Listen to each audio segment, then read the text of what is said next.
उत्तानपाद का विवाह एक सुरुचि नाम की कन्या के साथ में तय हुआ। विवाह विधि विधान के होने के बाद में डोला जिस समय अवध में आया है, ऐसा ही नहीं, डोला अवध में आने के बाद में कि विवाह करो अवध में आए और खुशी सबने मनाई, विवाह करो।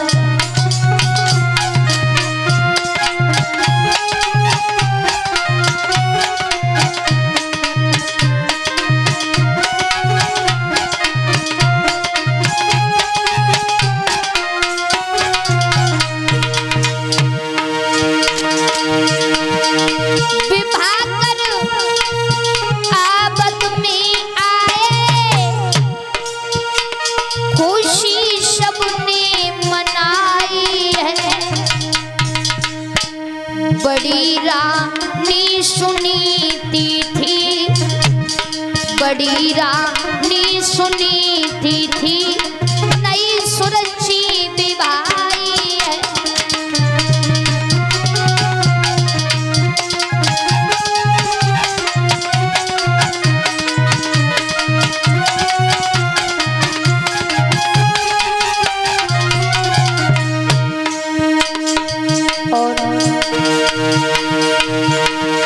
द्वार पर आ गया खबर रानी ने सुन पाई, बहन को ले आओ जल्दी, बहन को ले आओ जल्दी, तुरंत दासी पठाई है।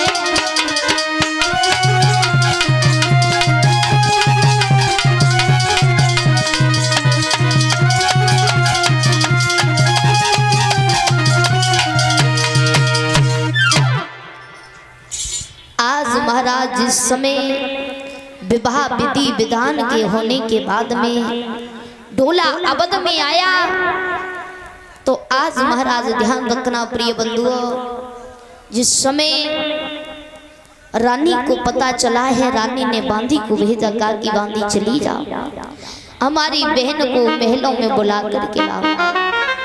बांदी चली है। जैसी आरती उतारने के बाद में कहा कि बहन आपको बड़ी रानी याद कर रही है। सोची कहने लगी बड़ी रानी है बांदी, क्या कह रही है बड़ी रानी?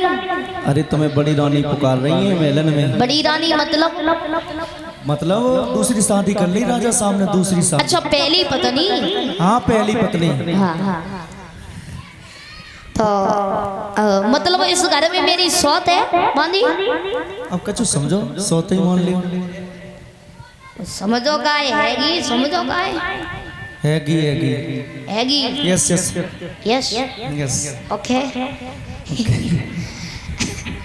ए बांदी ये कह रहे हैं, क्या कह रही हो? महाराज उत्तानपाद को बुला। राजा साहब को बुलाएं। बुला। ए महाराज, ए उत्तानपाद महाराज, ए महाराज जे दूध छोड़ो, ये देखो तो अब क्लास लगवे वालों है, दूसरों ब्याह तुमने क्या करो। महाराज उत्तानपाद को बुलाया। रानी सुरुचि कहने लगी पिया, जब तुम्हारे घर में एक रानी थी तो मुझे विवाह करके क्या जरूरत थी लाने की? तुम एक काम करो, सुनो कि जब एक तुम्हारे रानी थी तो हमें व्यर्थ क्यों लाए हो? धोती को पीस करके सुरुचि कहने लगी महाराज भोग करन को काफी थी, हमें भर जो कभी को लाए हो।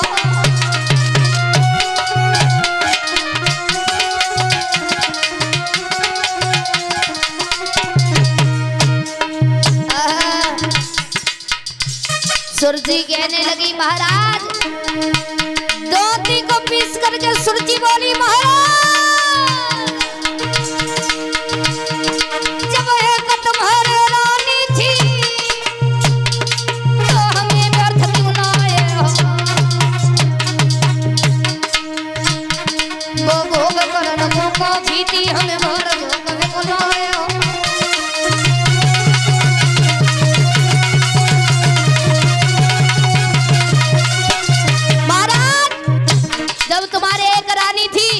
तो क्या जरूरत थी हमें विवाह करके लाने की। अब मुझे इस घर में नहीं रहना। अगर ये सौत रहेगी, ये सौत, तो मैं बिल्कुल नहीं रहूंगी, चली जाऊंगी। अब इतना ही एहसान करो, सोने को वापस भिजवा दो। तुम जा सौत से विवाह करो, हम मुंह पियर में भिजवा